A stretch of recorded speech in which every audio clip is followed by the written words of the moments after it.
David, with your loss, your wife, your children, your sons-in-law, your grandchildren, have lost somebody so dear, impossible to describe. And I, and the fellow congregants, Allah in the Besmedrash here, feel we lost so very, very dear friend.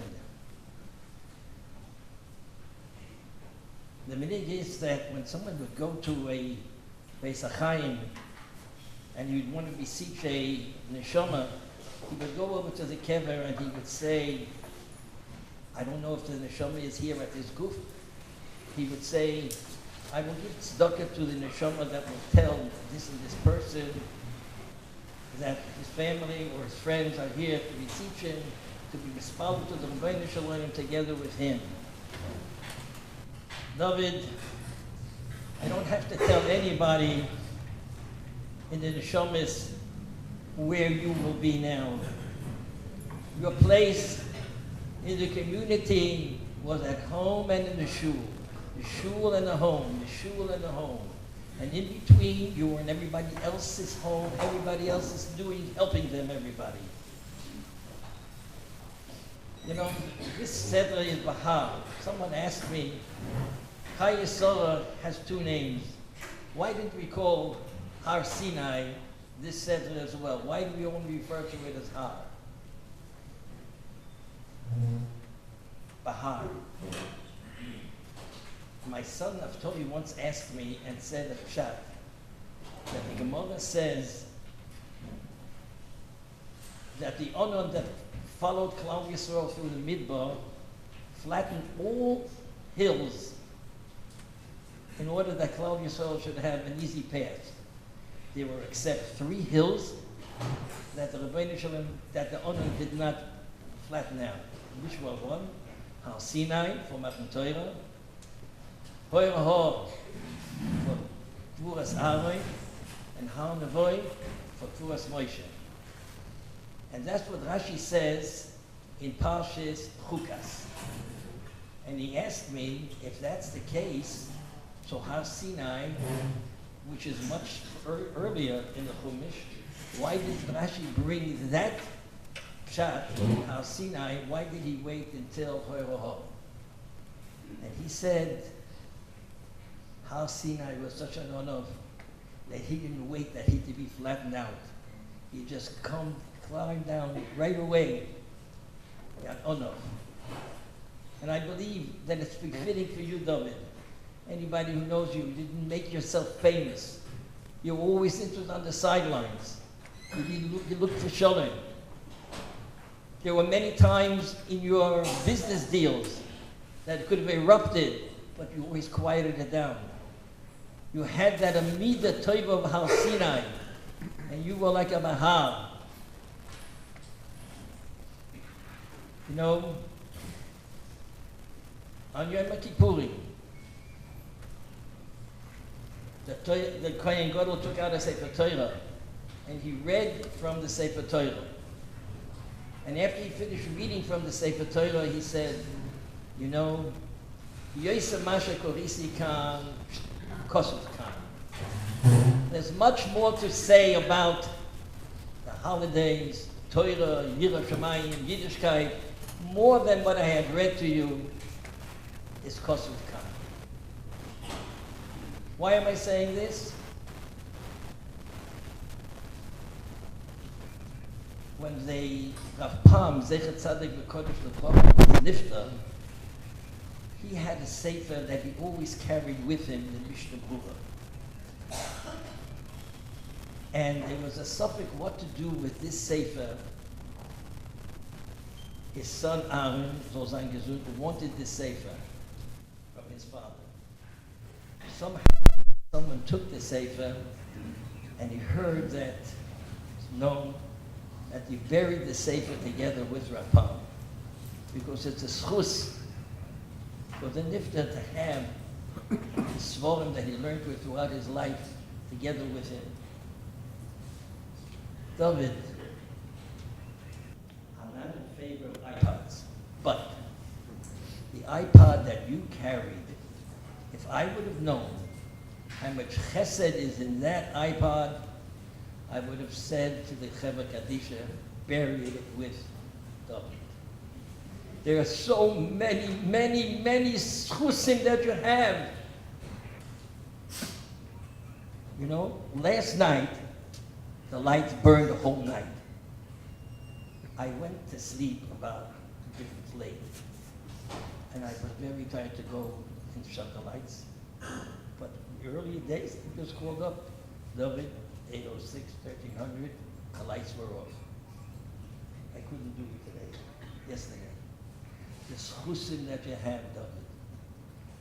Rabbi Sari, Golu v'yodua l'fanecha to the Rebbeinu Shalom, only he knows what you, David, went through this last year in your life, to be able to live and to enjoy and to give simchas and nachas to your family, to your wife, your children, to your Einiklach, and to all of us. Only the Rebbeinu Shalom knows the deep, deep feelings that you went through. You should be a Meretz Yosha for the entire family and for your true, true friends who will misfollow for you on a daily basis. Shomar shall have an aliyah. Yehei zichrei bo. Amen.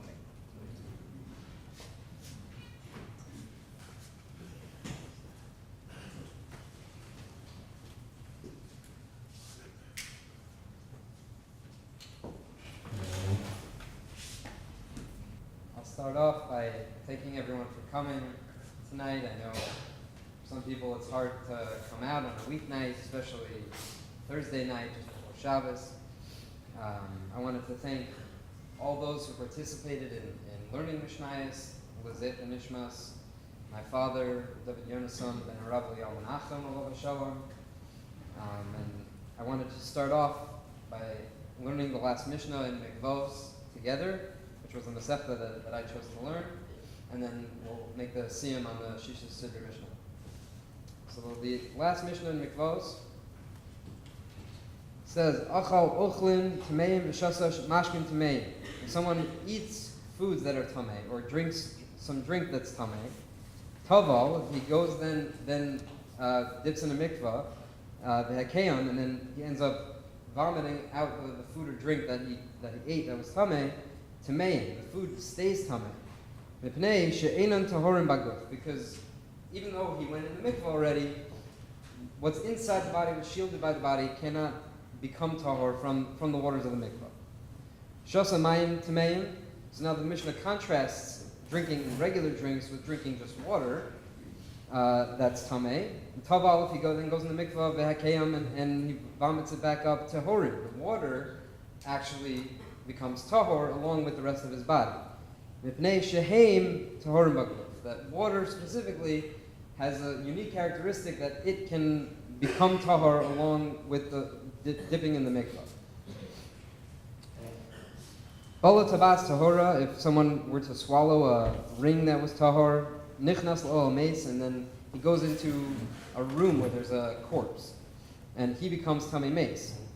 So then he goes through the purification process. He's a v'shana v'taval. He becomes tahor from the tumah that he encountered. And then after that, the hakia, and then he vomits the ring that was tahor back up. Harehu k'moshe haisa. So the ring that he had swallowed actually remains tahor, even though he had been inside a room with a dead body. The Mishnah goes on, balo tabas tameya, if he swallows a ring that was tamei, tovel, and he goes through the whole purification process, the ochel b'truma, and he's totally pure enough to eat truma. Hekeya, and then he vomits up the ring that was tamei. Tameya, the ring itself remains tamei because the mikvah does not change its status of tumah. The tima asu, and he himself can become tamei from touching that ring again. The Mishnah ends off, Chitz shehu tachul ba'adam. If an arrow is stuck inside the skin of a person, Bizman shehu nira chotzes, and in a time where the arrowhead is sticking out of his skin, and you can see it, then chotzes. It's going to cause a chatzitza, and you'll have to take it out before he can go into the mikvah and become tahor. If the arrowhead is not visible on the surface of his skin, tovel v'ochel b'trumasa, then it's not chutzitz. It doesn't count as a chatzitza, and he's able then to become fully tahor. So I just wanted to relate this briefly to my father, and the reason why we're here is that, this Mishnah ends off talking about chatzitzas, and this whole parak is talking about what is chutzitz and what can you go into the mikveh with, what is not considered a chatzitza. So chatzitza, we know, is something that blocks a person from being able to go into mikveh and truly experience the complete tahara that the mikveh is supposed to provide. You have something that's preventing you from experiencing that full tahara. And so too, I think, we can all understand that this world, this physical world we live in, the bodies, the physical guf that we all live in, is in a way chotzeit between us and experiencing the complete tahara of the olam ha'emes. So I hope we can have a little mechama in recognizing that my father now has no more chatzitzas. He's completely and truly experiencing the full tahara of the olam ha'emes, and just benefiting from the ziv hashkina as we speak.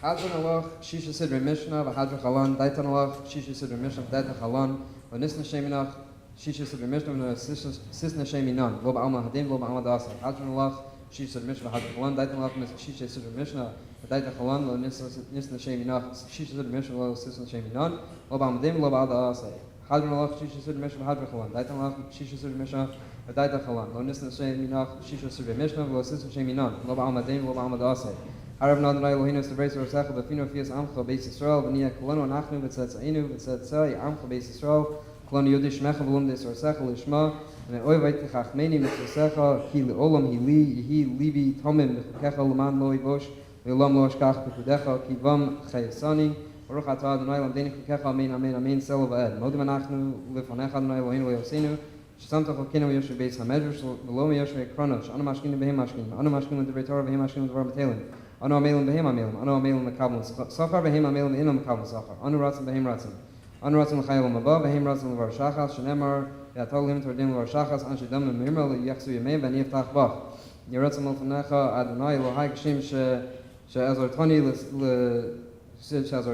l'sayim shisha sidrei mishnah kach ta'azreinu l'haskil sidarim svarim acherim l'saimam l'ilmad l'lami lishma lasas kaims kol divrei Talmud Torasecha b'Ava Uzchus kol atanoim talmidei chachamim and his current the seder shisha sidrei mishnah Tamod li lazarenu shelo tevo shatormi pinu mipizarenu v'zerazarenu adolam v'kaim banu b'hisalachta tancho osach v'shachlecha tishmor alayich v'akitzosa hi tasichecha ki vi yirbu yamecha v'yosifu l'chashnos chaim orach yamim mimino v'smola osher v'chavod Adonai oz le'amo yitein Adonai vorech v'samo v'ashlecha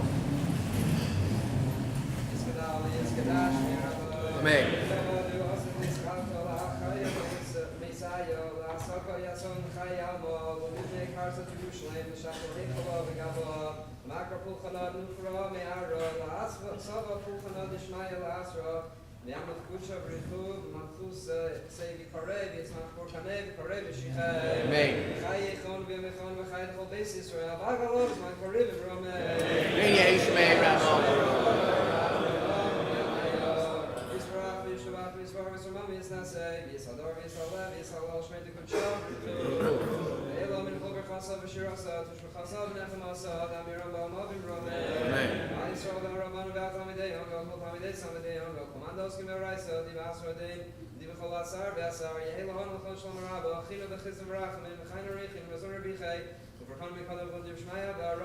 Amen.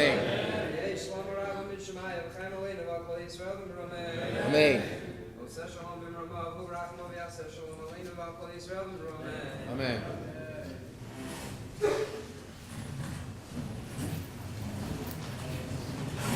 We say a few words now, in addition to the scene.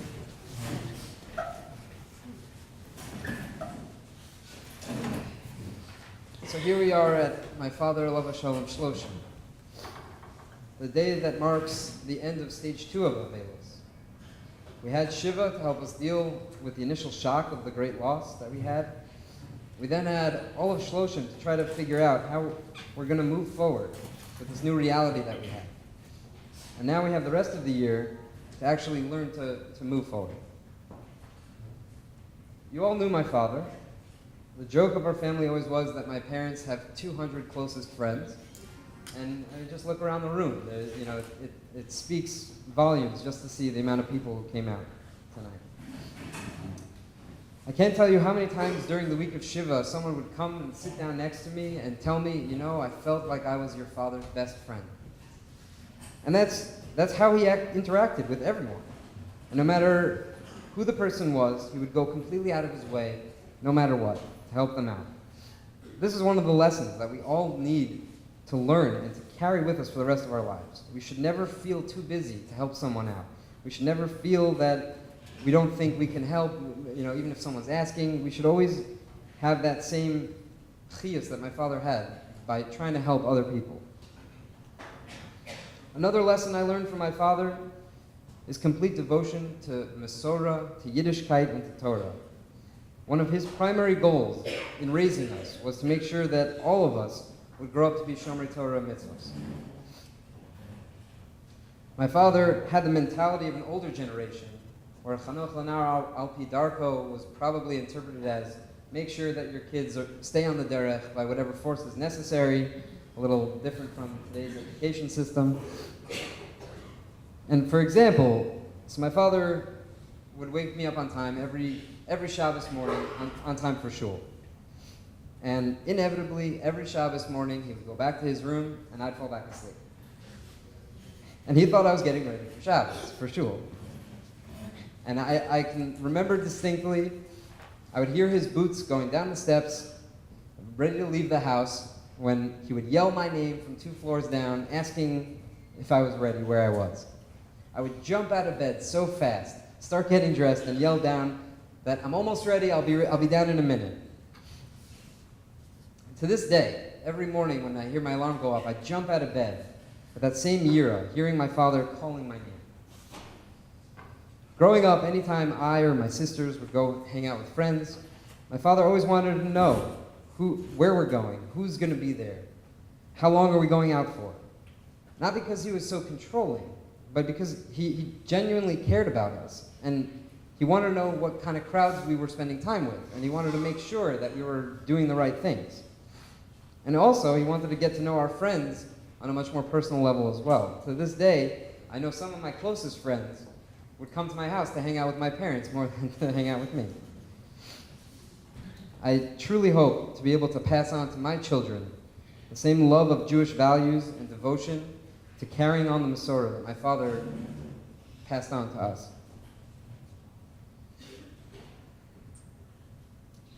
One of the biggest themes that came out of all the stories and all the memories that we shared over the last 30 days was that my father lived to be the one person that you could always call, no matter what, to come help you out in any situation. Whether it was a construction issue, a medical issue, a school issue, or a personal issue, if he couldn't solve it himself, he would contact every single person he thought could help in order to make sure to find the solution to the problem.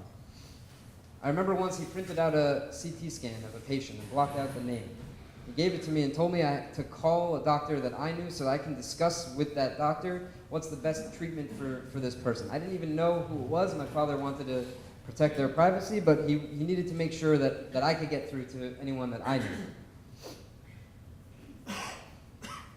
He stopped at nothing to fix any problem for anyone. Multiple people have mentioned to me over the past few weeks that if they had an issue and they didn't call my father right away, that he would actually be angry with them. How could you not call me first? We could all hear him saying.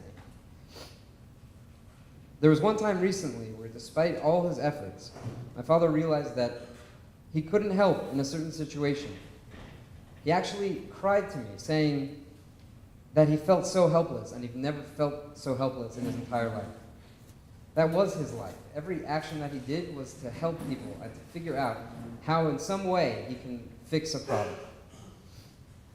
In addition to the Mishnayos that was learned, I decided to learn Gemara Rosh Hashanah in honor of the Shloshim. I picked the Masechta Rosh Hashanah because my father's absolute favorite time of year was the Yom Noraim here at the Shtival with the Rebbe.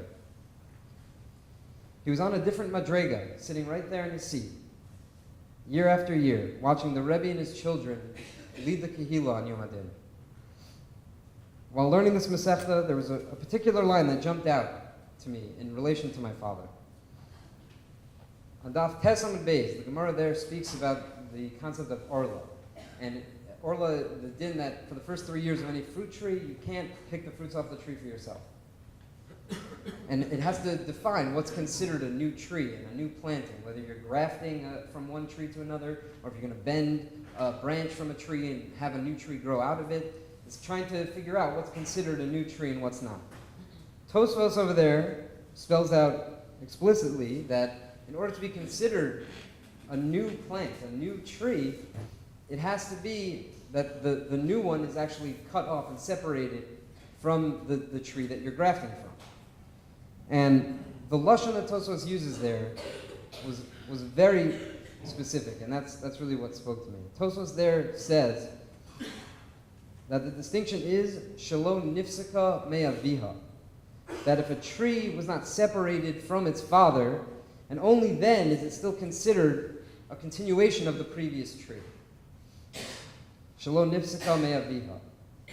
The message to me and my siblings couldn't be clearer. So long as we're never mafsik, me'avinu, so long as we carry on what he taught us and what he's taught this whole community, we will always be considered a continuation of the great tree that is my father, and will never be considered a new and separate entity from him. I'd like to end off by trying to look forward, trying to figure out how we're all going to find the nechama that we need to move on. First of all, we all know the phrase, Hamakom Yenachem Eschem, teaches us that ultimately the nechama will come from Hashem. It's only in recognizing that he controls every aspect of our lives that we will then be able to try to understand that there's a reason why Hashem needed my father up in Shemayim right now. I've been saying Kaddish now for about a month. I've realized that the answer lies right there in the Kaddish that we hear so many times a day. The Kaddish describes the greatness of Hashem's name. It talks about how great Hashem's name is.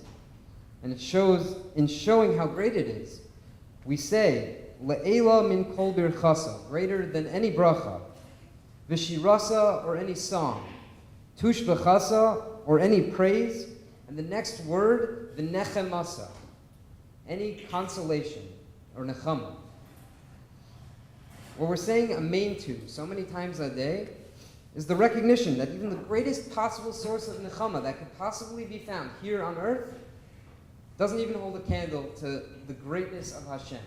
We have to recognize that the ultimate nechama comes from Hashem's greatness, comes from being mamlech Hashem and recognizing that he controls every aspect of our lives.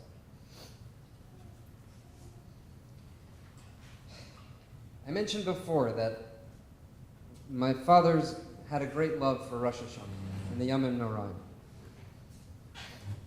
One of the last songs that my family was zocha to sing with my father at his bedside was a song that the Rebbe sings from up here every Rosh Hashanah.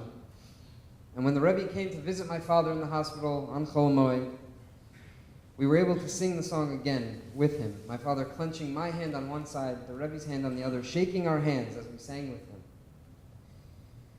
And I believe that song has this exact message that we all need as well. V'yeda kol pa'ul ki ata fi'alto, every creation will know that you are its creator. V'yavin kol yitzor ki ata yitzarto, every being will know that you fashioned it. V'yomar kol asher neshama bi'apo, and every living person will say, Hashem Elokei Yisrael melech u'malchuso ba'kol mashallah. Hashem is the God of Yisrael, he's the king, and his kingdom rules over everything. I want to read to you a text that my father sent to me when we're going through a particularly hard time. And I believe that he is saying this right now to every single one of us in this room. And I quote, "I don't know what to say. I'll try to type my thoughts. The Ribbono Shel Olam has a plan. We all have to believe that there's a reason for everything, even if we don't see it. I know in your heart you have that pitachon. Please keep this in mind, and I know something good will come from this."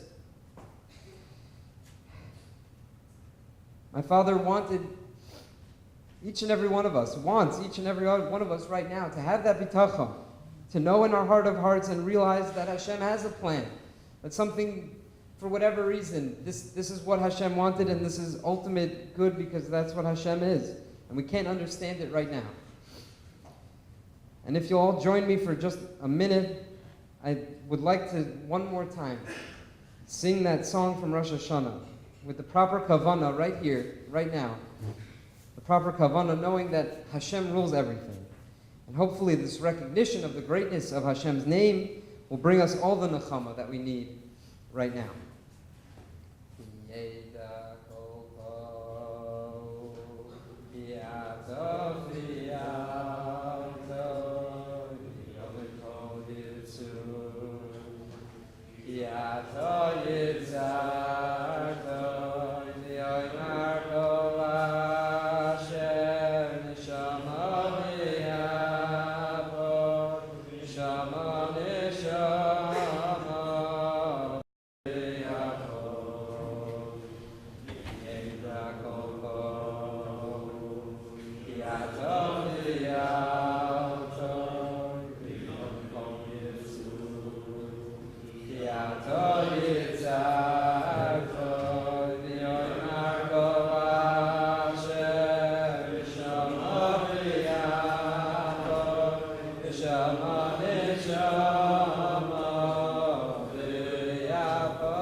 Rishus Rebbe, Rishus Pei, Rishus Mishpacha, Yishakar to Daniel, the magnificent words. We've come here tonight, I believe, not to memorialize, but to mourn, to give a hesped on David Jefferson.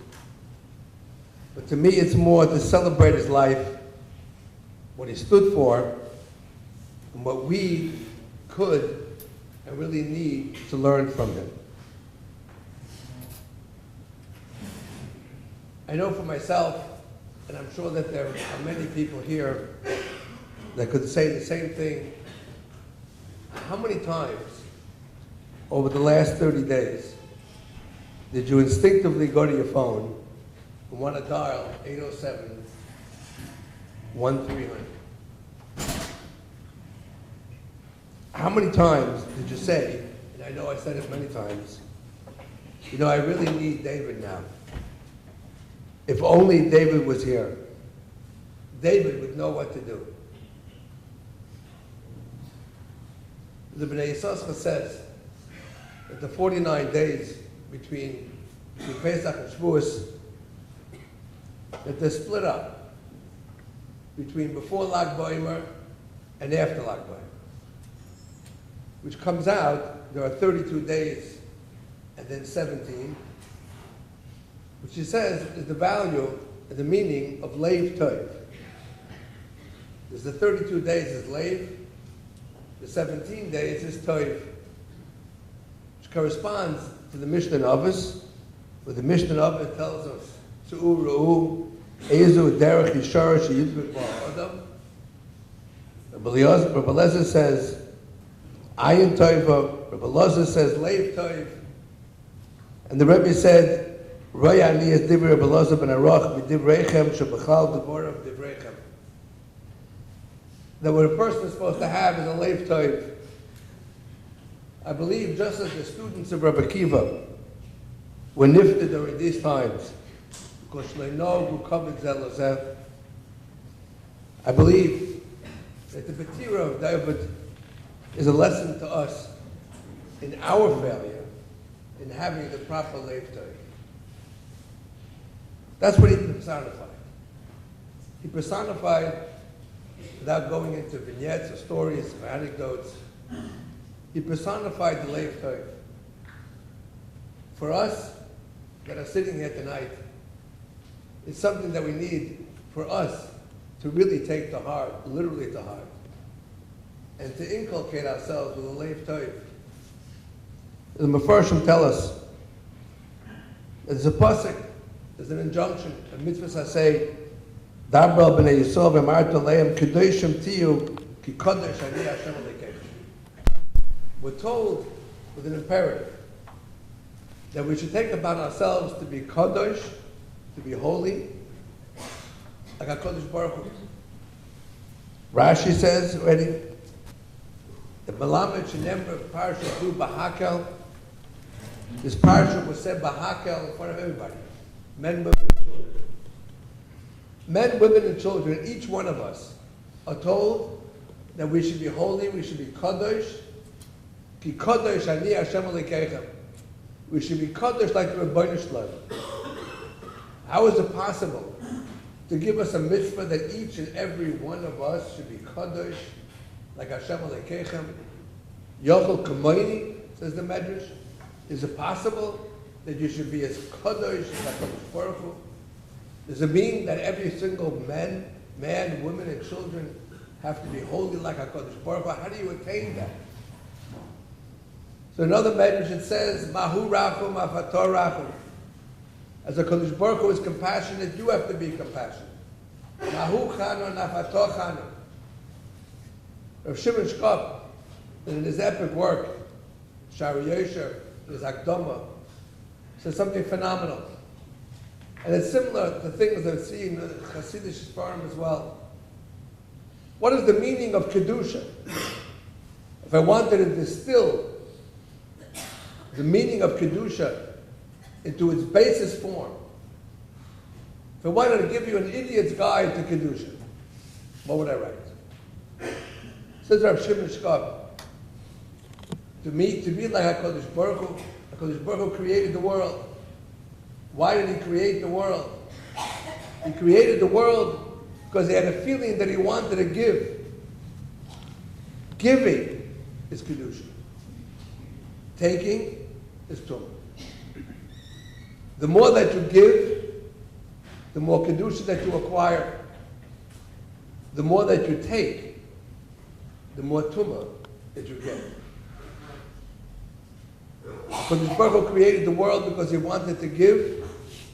Our job in this world is to emulate HaKadosh Baruch Hu and to be a giving person. That, says Rav Shimon Shkop, is the purpose of every single person. Through that, you gain Avos Yisrael. Leo Desna says, how do you gain Avos Yisrael? You gain Avos Yisrael by giving. And through Avos Yisrael, you come to Avos of HaKadosh Baruch Hu. I said at the Levaya that David Yernison personifies the Ava She'ina Tluya B'Davar, the love that is not dependent on anything. He loved each and every one of us. He ran to do whatever he could for each and every one of us. And it was Eina Tluya B'Davar. Mefarshim say that just as a person is supposed to have an Abba for another individual, She'eina Tluya B'Davar, so too, we have to have Abba HaKadosh Baruch Hu, She'eina Tluya B'Davar. And then when tragedy strikes us, and we don't understand, when you go through life, and you can't understand why a young person is taken away from us at such an early age, we're supposed to say to HaKadosh Baruch Hu, Ahava she'eina tluya b'davar. I love you, HaKadosh Baruch Hu. I don't understand. Ahava to you, she'eina tluya b'davar. And just as we love our friends, she'eina tluya b'davar, we should have an Ahava to HaKadosh Baruch Hu, she'eina tluya b'davar. That same Ahava. You should emulate David Yernison, Ben Rav Eliyahu Menachem, and to learn the lessons. There was a story told that at the time when Maharil Diskin was the Rav in Yerushalayim, and he had Talmud, Yadla. The Talmud said that he was asked to join a society. There was a group of Yugalite that got together, and they said they pledged to each other, I'm going to help you and you're going to help me. We're going to get together, we're going to make a society, and we're going to help each other. And he asked his Rebbe, Maharil Diskin, if he should join the society. Maharil Diskin said no. He said, what do you mean? What's so bad? I'm going to help him, he's going to help me. He says, you're going to help him only because he's going to help you? That's not Abba She'eina Tluya B'Davar. That's not Kedusha. David gave to everybody without expectation of ever getting it back from anybody. He didn't help people because he needed someone else to help him. He helped people because that's what he was. Not because it made him feel good, because that was his mission in life. Our mission in life is to emulate HaKadosh Baruch Hu. We need more of a Leif Tov. We need more chasadim. We need more helping other people, reaching out. So many people need so many different things. So many people need help with parnasa. So many people need help with jobs. So many people need just a pat on the back, just a friendly face. So many people need shidduchim. There's so much that we should be doing during these times of sphira, especially remembering David Yernison, to strengthen ourselves with the Leif Tov, give back to the people, to love each other, most importantly, to learn to love HaKadosh Baruch Hu, the Ava She'eina Tluya B'Davar. The schus of this, and be a schus of the neshama, the David Yernison, Ben Rav Eliyahu Menachem.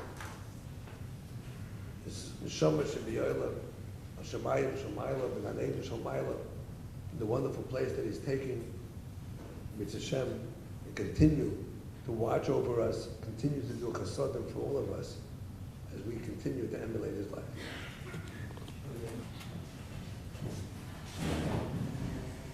It was very hard for me to write this speech. At the Levaya for my father-in-law, I wasn't given much warning, or actually any warning, and so I was forced to and privileged to speak from the heart. I was able to talk about a man whom I didn't know for so many years, but I felt as if I knew him for a lifetime, because that's how I felt and that's how he made me feel. So as I attempted to think about what I would say tonight, I struggled. I thought, what else can I say about Todd that hasn't already been said? So forgive me if what I talk about are themes that we've heard in the last month and probably many, many times, but these themes are repeated for good reason. In this week's Parsha, Parshas Bahar, Parak Chaf Hey, Psukim Chaf Aleph and Chaf Beis, the Torah says, "V'tzivisi es birchasi lachem v'ashana hashishis v'asas es hatuah l'shlosh hashanim uzratem es hashana hashminis v'achaltem min hatuah yashan ad hashana hashiis ad bo tuasat ohu yashan." So the Torah talks about Shemitah. It says Hashem says that in the 6th year, you collect enough for 3 years, and in the 8th year, you eat from what you collected in the 6th year, and then finally in the 9th year, you start to eat again what you had planted in the 8th year. So in analyzing the Shemitah cycle, where the land is not harvested in the 7th year, and no planting is done during the 7th year for the 8th year, the first thought is, how will the Jewish people eat during the 7th year if they can't harvest their food? And Kal V'chomer, how will they have anything to eat in the 8th year if they can't plant during the 7th? And Hashem says, don't worry. I'll provide you with enough food during the 6th year that will last for 3 years.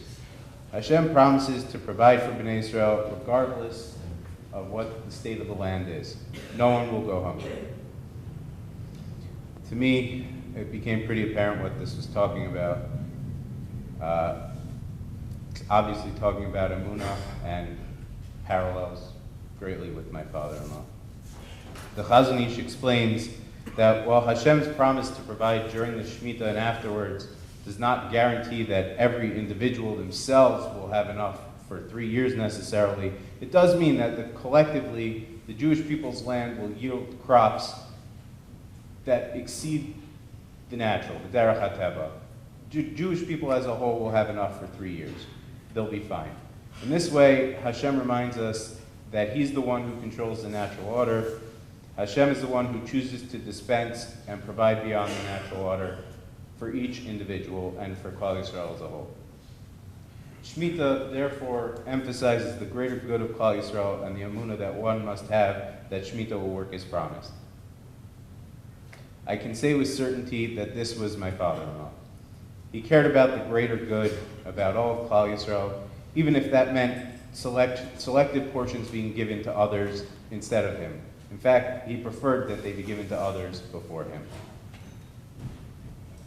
If it helped the Jewish people as a whole, his community, his family, whatever it was, no matter it was, Tal was all for it. In his emunah, many people have mentioned over the last month, he was unparalleled. Every worry I had, all my concerns, whenever I spoke to him about it, it was met with the same response. Stop worrying, it'll work out. And he really felt that way. That was 100% how he felt. He walked with emunah, he talked with emunah, he slept with emunah. Shemitah therefore reminds us that everything is from Hashem, and that Hashem created the world and controls it. Just one more thought on Parshas Bahar.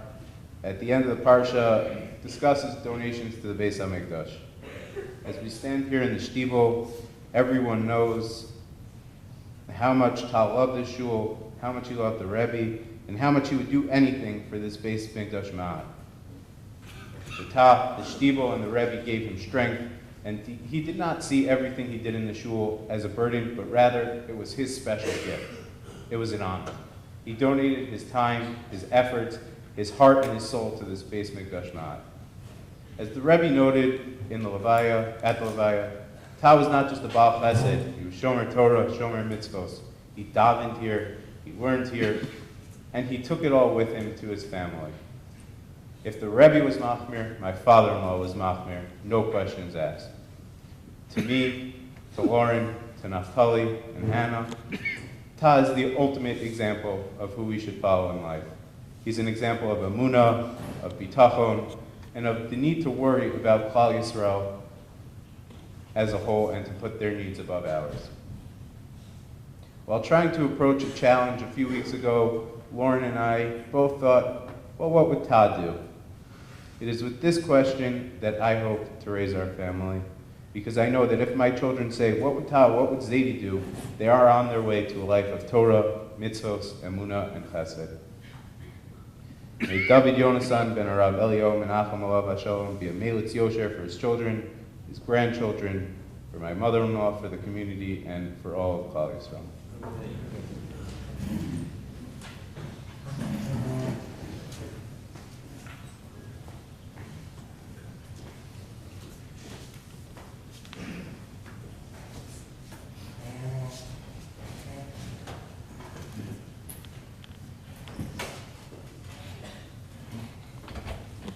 feel as if I expressed myself at the Levaya. I want to share some more memorable thoughts and things I missed about Ta with you today from the heart. I love making fun of Ta during conversations with him by mimicking his lines without him noticing. Like, we would have a conversation about, let's say we start up a conversation, the conversation died early. You have to excuse me, I'm under a lot of pressure right now. I used to nail these lines, but let's see if it works out. So, if the conversation would die early, you would say, so I would say it to him before he would get to it. Nu, what else? And then we would keep up the conversation. And then I was speaking about this to my mother-in-law. Originally I thought he would say this line when he wanted to change the topic, but she was saying a lot of times he just didn't cop what you were saying. He wanted this is the way he did it. Yeah.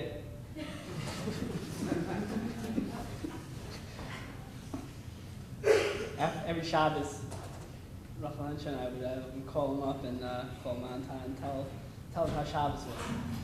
And they would always be waiting for that call. Of course, Dan, Leora, and Andrew and Lauren would always call before us because we did the repeated time, which we'll be keeping up. But he would always ask us, okay, so how was Shabbos? And I would tell him how Shabbos was, and then he would, after I finished talking, he would wait for more. So okay, what else happened? So I would think, okay, this else, and then he would just wait for more. Okay, what else? And that's how the conversation would go. What else? So whenever we had a conversation, whenever he would end the conversation with me, he would always say, "That's the story."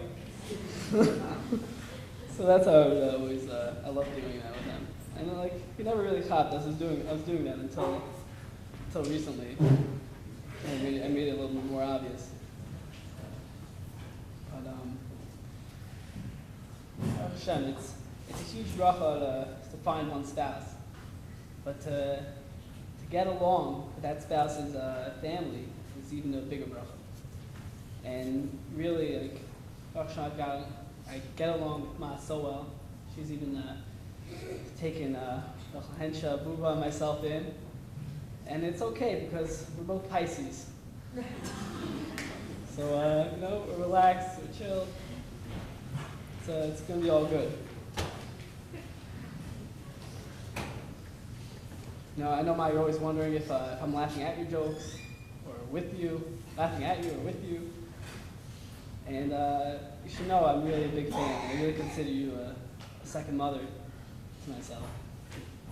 And even so much so that I have to worry about how I compliment you on your dishes and your food and any food that you buy because I now know anytime I give you a compliment, I can be sure the next time I come for Shabbos that there's going to be a stockload of it in the fridge or the cabinets.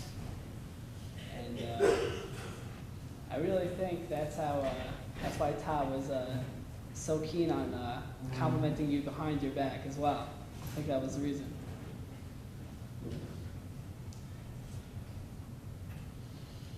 But Ta was no Pisces. We got along very well. He was very particular. For mine and Rachel's wedding, we had for myself, all I wanted was family, friends, and a big dance floor. That's it. I'm happy. I was at the wedding hall multiple times before the wedding, in and out, traveling to Brooklyn, making sure everything was perfect to the T. For me, I'm like, whatever. That's what they give us. That's the situation. I'm fine with it. Whatever. That's what it is. So I was there every day, arranging the tables, tasting the food. Everything had to be perfect for myself and Rachel. Myself. So much so that even a few months later, I went for a friend's wedding, and at the palace. That's where our wedding was. And I said hi to Shloshim, who was in charge. I said, hey, I'm David Elefant's son-in-law. So he says, check this out. So he was holding these papers, whatever, he was setting everything up. So he shows me his papers, and all the way on the bottom it says, same arrangements, layout as the March 18th wedding. And they should have paid him for it. He literally changed up the whole system. I think now they even offer a smorgasbord on the second floor as an option for all the friends. And like literally everything, all the tables, all the food, like he was on top of it all. For Buba's bris, which is Eliel Menachem, for those who don't know. He asked me, okay, so what do you want specifically for the bris? I said, I don't care, whatever you do is great. I don't need anything, whatever you want. So what do you mean you don't need anything? What do you mean you don't have any preferences? Because I mean, of course everybody has preferences. What's your preference? I was like, I don't know, I like locks. So yeah, locks, it's good, whatever, you know? Like I'm sure you got it.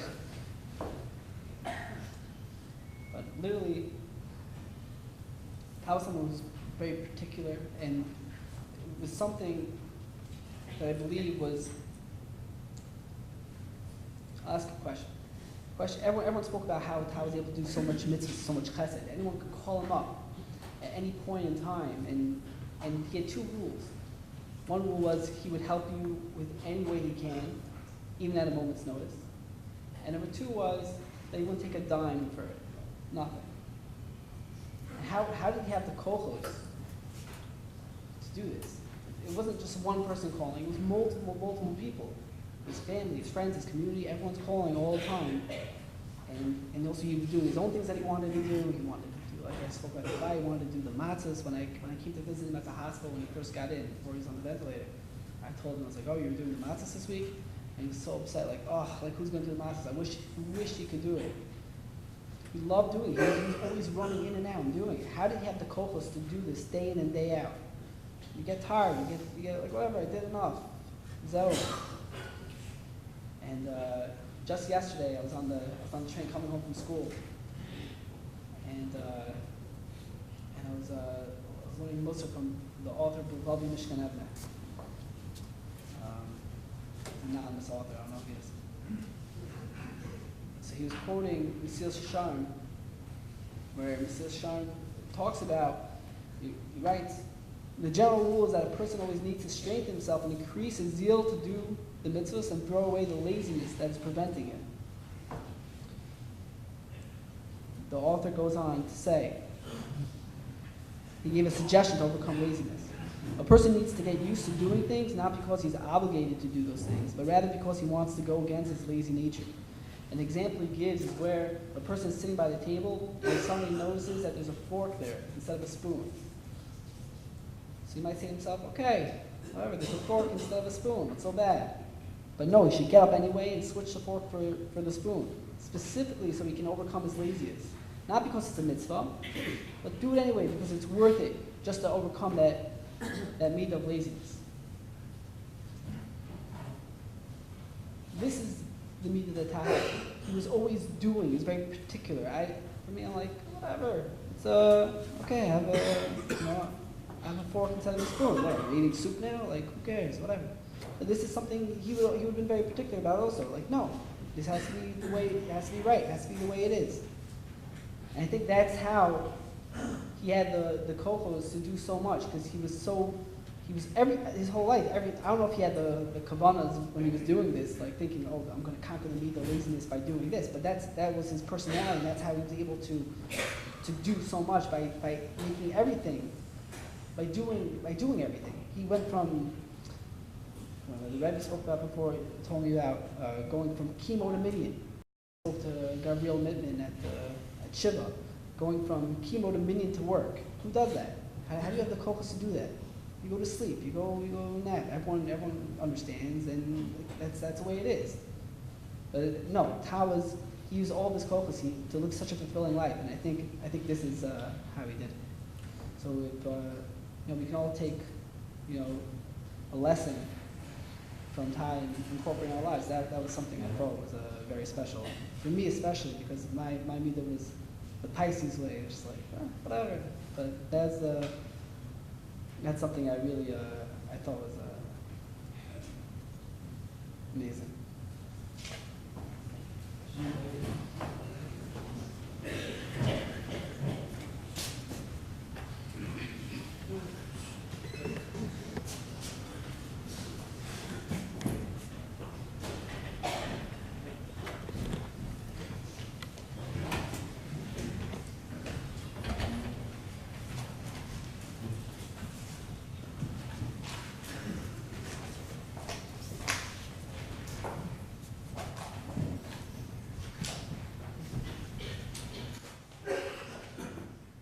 I don't know about you, but I feel like I never won an argument with David Elefant.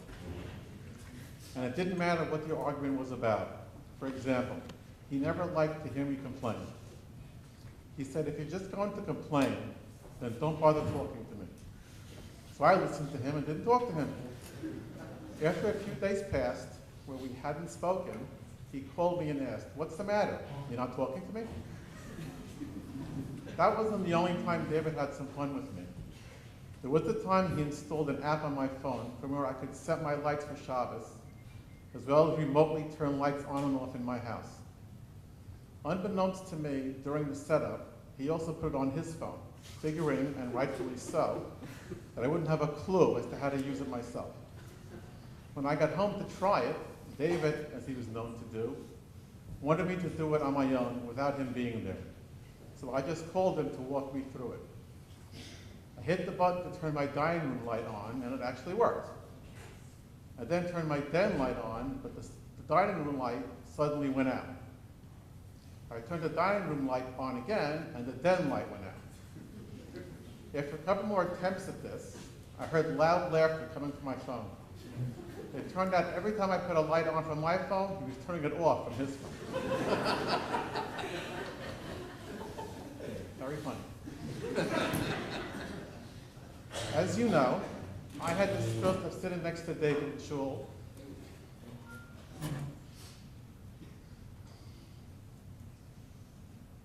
And sometimes that afforded me a look into how he thought and how he handled things.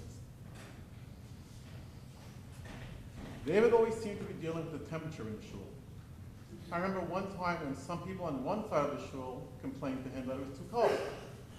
He said, I don't think it is, but okay, I'll raise the temperature to 68. And when people from the other side of the shul complained that it was too hot, he said, I don't think so, but okay, I'll lower it to 68.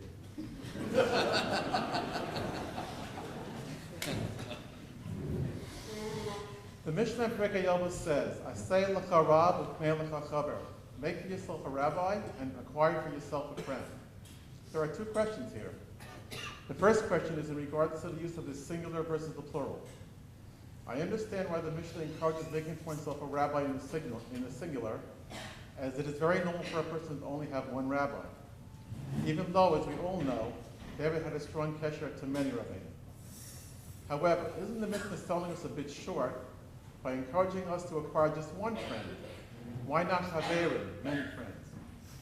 The second question is, why does the Mishnah use the lashon knei lecha chaver, to acquire a friend? Isn't this a strange lashon? Why do friends need to be acquired? The answer to these two questions will give us insight into how David was the ultimate friend.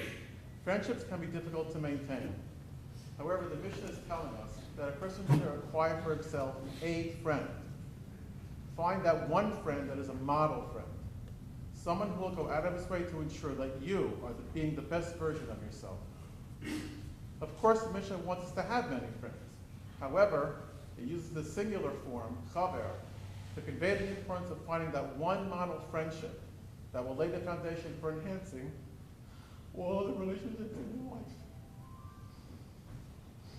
Whether it is with friends, your spouse, your parents, and beyond.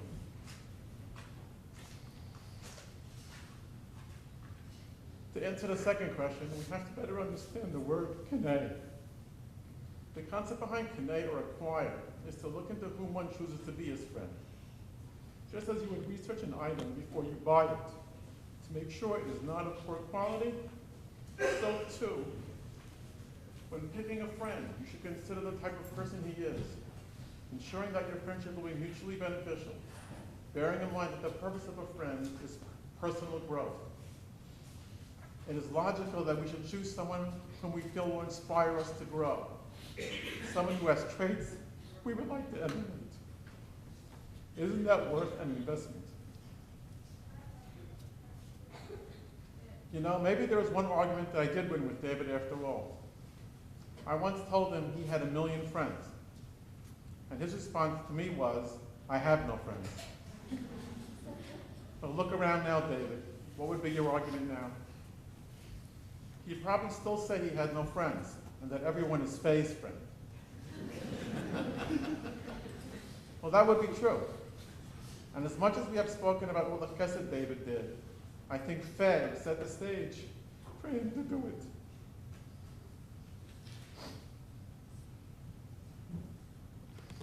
She's the one who's the most instrumental in establishing the close relationships they have.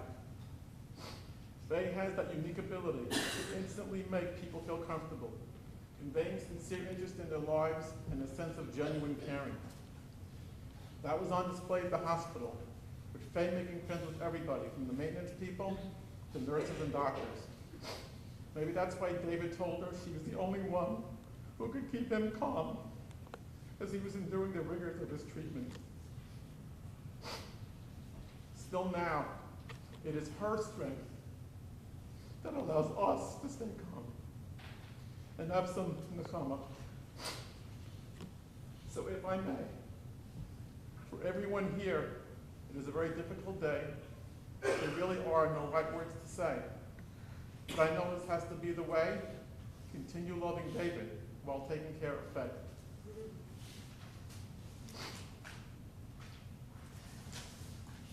I had a very hard time writing this speech.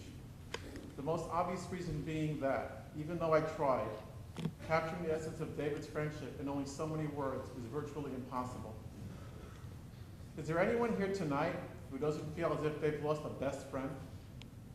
Anyone, and honestly everyone, should be up here giving their speeches. Is there anyone here that doesn't have at least one David Elefant story? Knowing him for 40 years and knowing him for 10 minutes, you were always left with the same indelible impression. Could anyone here think of a better person they could have acquired as a model friend than David Elefant? On the personal side, he meant so many things to my family and me. And when it came to David, nothing was a surprise, in good times and in bad times. He showed up on shops in Washington Heights, knowing that's when and where Rocky was going to get engaged. He was the one who drove Elisa into the city like a madman, to making sure she saw her mother one last time before she passed away. The night my father had a stroke and we were with him in the hospital, who showed up at the hospital with hot soup and dinner for us? When I made a yurtzeit ticket for my father in Newark, who attended? The list goes on and on. And as I said, none of it was a surprise. Doesn't it seem as if David gave more to us than we could ever give him in return?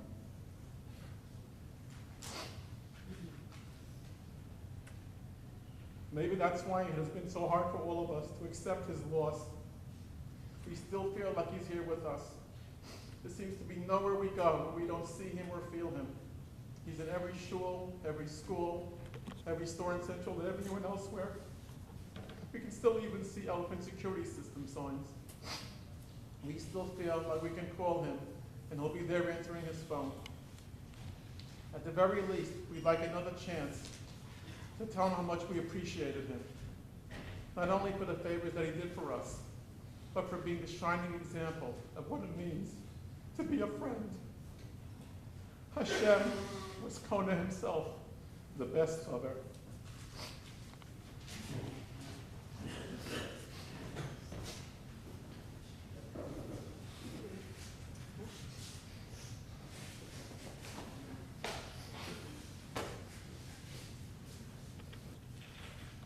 When asked by Daniel on behalf of the family to speak tonight, my immediate thought was that I am not a speaker and was unsure that I'd be able to keep my emotions in check. I told Daniel that I had already composed a draft email last week of thoughts about his father that I was preparing to send to the family. I had written one version to Faye and another to the children. So instead of a speech, I'm going to read the email intended for the kids. Lauren and Andrew, Daniel and Leora, Rachel and Svi, and Deborah. This is for you. The rest of the people gathered here tonight are welcome to listen. As I sit here tearing away trying to meet my next deadline, I find it nearly impossible to do anything but think about your father, alav hashalom. Not a day has gone by where I haven't thought about him. Not a day has gone by where I didn't feel the need to call him. Not a day has gone by when I didn't wake up hoping that this has been a terrible nightmare. With the conclusion of Shiva and the Shloshim period ending, I thought a few words of consolation to all of you would be in order. Words which I pray will somehow assuage your deep pain, which is shared by the whole family. As religious Jews, we believe that every human being is created for a certain purpose in life. Some people complete that purpose at a young age, while for others it takes much longer to complete their mission on earth. Upon the completion, one's soul goes to Olam Haba. Gan Eden is where one is rewarded for all of their mitzvot and masim tovim that were performed during their lifetime in this world. Though it has been so painful for me, I take solace with knowing how much your father prepared himself for Olam Haba. For his goodness and kindness, and so much more, he now reaps his reward, which has been stored up for him. All that your father wishes for all of you is that there not be any more grief and sorrow for those of you that were so dear to him. Your father left behind a Shem Tov. When I lost my oldest brother almost 30 years ago, there was a quote from Kohelet which was referenced in my nephew's yearbook about him. Tov Shem Mishem Tov V'yom Hamavet Miyom Hivaldo. A good name is better than good oil, and the day of death than the day of one's birth. I am positive that the same can be said about your father. While every person in the shul would be happy to be of help to the Rebbe and Rebbitzin when asked, your father did not wait to be asked. Whether doing airport runs or running to the shul every Friday to set the lights and air conditioning for Shabbos, he never had to be asked. You would think that I shouldn't have been shocked when that devastating call came from your mom at the conclusion of Pesach. Nonetheless, I am still in a state of disbelief. I wanted, if I may, share not just my grief, but some anecdotes of my last 40 years with your father. It was December 1990. The two of us decided to take a 2-day trip to San Francisco to see a football game between the Niners and Giants. This coincided with the time when your parents were in the process of opening the local wine store. Your father arranged for a private tour of the Gan Eden winery with owner Craig Winchell. It was a Sunday morning, and neither of us had eaten a morsel. We sampled every product that was brought out, because after all, how could we have refused in the owner's house? I can barely hold down grape juice, so you could just imagine. Even for your father, drinking on an empty stomach was difficult. When we left, he drove to the nearest supermarket to buy food. He never allowed anyone else to drive. We were so happy. We had the time of our lives. I'll never forget how he remarked, Gan Eden, pretty good. Speaking of wine, I'll always remember how he would be the one to handle the Sheva brachot that were made for our friends. I miss him being with us during the learning of Mishnayos that a small group of us shared together with the Rebbe Shtita. Continuing that learning every morning, V'ilu Nishmas, David Yonasan ben Harav Eliyahu Menachem, has been very meaningful to me. I'll miss the daily conversations that we had after the learning that began in the shul lobby and continued into the parking lot. People arriving for the 9 a.m. minyan would ask if we had yet solved the world's problems. I will miss vacationing with your father. Always the travel agent, he took care of all the details, spending countless hours finding the best flights, hotels, houses, and resorts. Most of the time, points were the preferred method of payment. He arranged for kosher food. He disconnected the refrigerator wires and taped the electronic door locks for Shabbos. Whereas the women needed to spend the day in the sun, we were content to just hang out and do anything else. I'll miss his backyard barbecues, as he was the master griller. Your father was a very sensitive individual. We disagreed many times on many topics. I, very private and cynical, he very much open. He needed to be in the know so as to be able to help. You were all told during Shiva about the personal acts of kindness that your father had done for them. How many people, unfortunately, did he help facilitating appointments with Dr. Zelenitz at Sloan? When Mayor Levmore, an Israeli friend, needed suitcases brought and or stored in New York, who took care of it? Your father. Hardly a decision in our house was made with regard to construction or any home repair, even buying light bulbs at Costco, without consulting with your father first. I cannot tell you how many times I had called him with regard to a problem in our home, and while still speaking on the phone, he would be knocking on my door. Just this past March, I called him asking for a special wrench to fix a kitchen drain pipe. Once again, he was knocking on the door as we spoke. He wouldn't let me attempt to make the repair. He would say, "Get out of the way." When I slipped and broke my elbow 2 years ago, he drove me to urgent care. He drove me to the hospital and against my will, waited with me until Elise arrived just before being wheeled into surgery. When advice and assistance were needed in the course of making some of our simchas, he would say, "Let me handle it," and he did. When my parents came for a Shabbos or Yom Tov, he arranged with Archie to get a Sefer Torah for my house so that my father, alav shalom, would be able to daven with a minyan. He always popped in to visit with them. I can't tell you how many times my father said to me when a question arose, "Call David." The first time I responded, "Which David?" He said, "Elefant." From then on, he would say, "Call Elefant. He knows everything." When my mother, alav shalom, passed away Erev Shabbos while we were in Israel, I found out at a later date from my brother-in-law how your father ran to be a showman. He never asked, he just went. Your father never asked for a favor. He called late one night to ask if I was available. I responded, "Sure, for what?" He just picked me up and without saying a word, drove to the home of an individual who had fallen and needed assistance. He was asking on behalf of someone else, never for his own benefit. He recently called me and said, "You must bring Donnie, the village plumbing inspector, to the Rebbe's house." Once again, not a favor for himself. I will never forget his acts of chesed during Hurricane Sandy. Along with your mom, he opened up your home to our family for a week. He told me to set up my office in his home office. He helped individuals and businesses round the clock getting power back with generators. He felt so good to be able to help. Your father was an uncle to my children.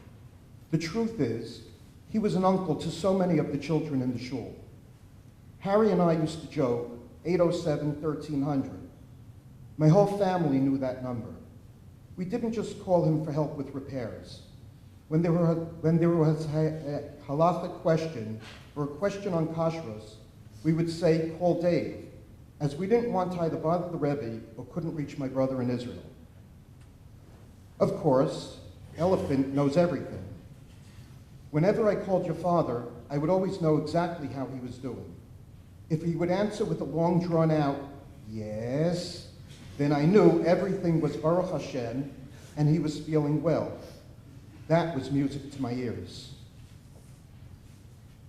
I remember one night your mother calling me knowing that I'd be up working after 2 a.m. Your father had an excruciating toothache. Your mom wanted me to take him to the hospital. The problem was solved when we called my brother in Israel the only dentist that can be called at that hour. I was so happy to help someone who was always on the giving end. Someone asked me during Shiva how long we had been friends. I responded, 40 years, but not long enough. When I was in the house, I felt the need to sit Shiva with all of you. After all, I felt so close like a brother that I had to think twice about him being one of the 8-day Kiddushin at Evan's wedding. As I told some of you during Shiva, tons of credits have been amassed on behalf of all of you. Please don't hesitate to cash them in day or night, even during tax season. May HaKadosh Baruch Hu grant you good health, mazel, and many, many years of happiness. 40 years, but not long enough.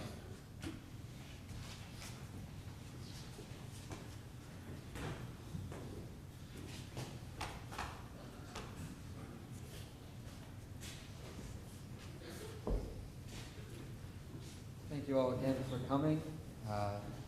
We'll proceed with davening, and there'll be some refreshments served downstairs as well. Thank you.